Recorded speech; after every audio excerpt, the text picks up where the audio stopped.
कहते हैं सियासत के हमाम में सब नंगे हैं। यहाँ कोई पाक साफ दिखता नहीं। इल्जामों की इस बहती गंगा में सब ने हाथ धोए हैं। अब देखना है कि इस जांच की आंच में कौन कौन झुलसे हैं। नमस्कार, मैं सुनैना कश्यप और आप देख रही हैं खबर हाट हिमाचल। देहरा के पूर्व विधायक होशियार सिंह के खिलाफ विजिलेंस ने 16 जुलाई को धर्मशाला में मामला दर्ज किया।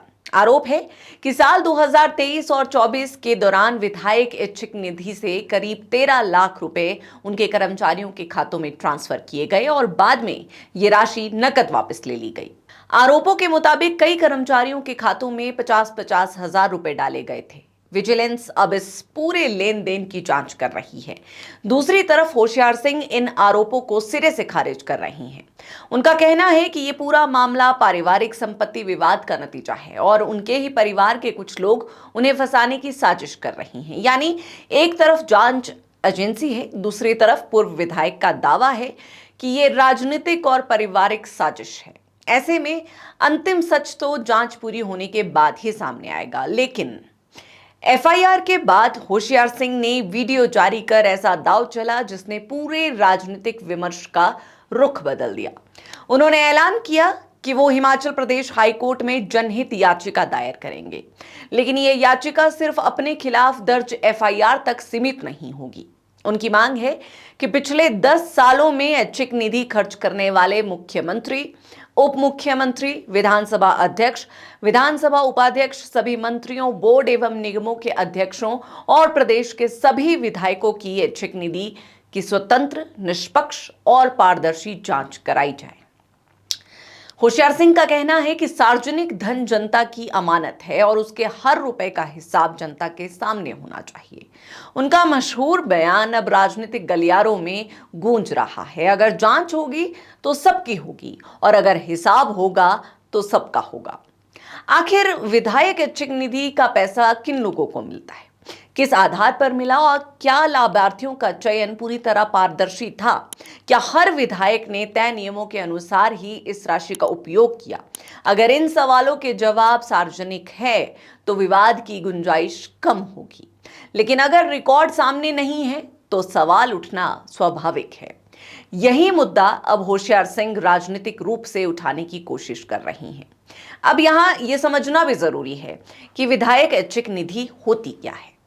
सरकार जनप्रतिनिधियों को एक निश्चित राशि उपलब्ध कराती है ताकि वो अपने क्षेत्र में जरूरतमंद लोगों की सहायता कर सके या छोटे छोटे जनहित के कार्यों में मदद कर सके।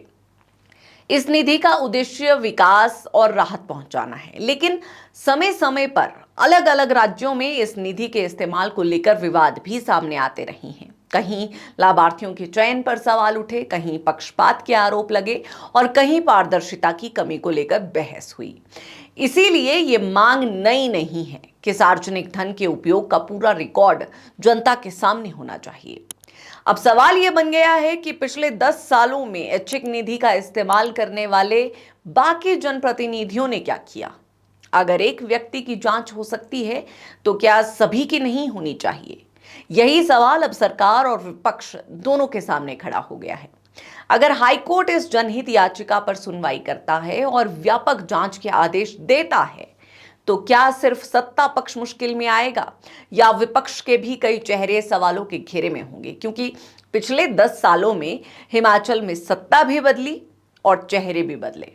यानी अगर पूरे 10 साल का रिकॉर्ड खुलता है तो जांच की आंच किसी एक दल तक सीमित नहीं रह सकती। यही वजह है कि राजनीतिक गलियारों में अब एक सवाल धीरे धीरे चर्चा का विषय बन रहा है। क्या ऐच्छिक निधि की फाइलें खुली तो कई बड़े नाम सामने आ सकते हैं। अब इसीलिए मुझे वो कहावत भी याद आती है जिसे लोग अक्सर चुनावी चर्चाओं में दोहराते हैं, क्या हमाम में सब नंगे हैं। लेकिन लोकतंत्र में किसी भी निष्कर्ष पर जांच पूरी होने से पहले पहुंचना उचित नहीं होगा। इसीलिए सही सवाल यह है कि क्या पूरे सिस्टम की जांच से सच्चाई सामने आएगी या फिर ये केवल अपने ऊपर लगे आरोपों से ध्यान हटाने की एक राजनीतिक रणनीति है। अब निगाहें इस बात पर है कि क्या होशियार सिंह वास्तव में हाईकोर्ट में जनहित याचिका दायर करते हैं।